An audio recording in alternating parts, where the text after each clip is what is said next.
வில்லியனூரில் எழுந்தருளியுள்ள ஸ்ரீ முத்தாலவாடி மாரியம்மன் ஆலயத்தில் நடந்த செடல் பிரமோற்சவ விழாவில் திரளான பக்தர்கள் செடல் அணிந்து தங்களது வேண்டுதலை நிறைவேற்றினர்.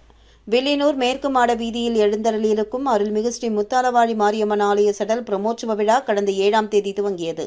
அதனை அடுத்து 8ஆம் தேதி கொடியேற்றம் நடைபெற்றது. தொடர்ந்து ஒவ்வொரு நாளும் இரவு சுவாமி வீதி உலா மில் அலங்காரத்துடன் வெகு சிறப்பாக நடந்து வந்தது. இதனை அடுத்து முக்கிய நிகழ்வான கூழ் ஊற்றுதல் நிகழ்ச்சி மற்றும் செடல் திருவிழா வெகு சிறப்பாக நடைபெற்றதில் திரளான பக்தர்கள் கலந்து கொண்டு செடல் அணிந்து தங்களது வேண்டுதலை நிறைவேற்றினர். தொடர்ந்து இரவு சுவாமி மின் அலங்காரத்துடன் மாடவீதியை சுற்றி வலம் வந்தது. இதில் ஏராளமான பக்தர்கள் கலந்து கொண்டு தரிசனம் செய்து அம்மனை வழிபட்டனர். இதற்கான ஏற்பாடுகளை அருள்மிகு ஸ்ரீ முத்தாலவாடி மாரியம்மன் ஆலய திருக்கோவிலின் நிர்வாக அலுவலர், ஆலய அர்ச்சகர் மற்றும் ஊர் பொதுமக்கள் செய்திருந்தனர்.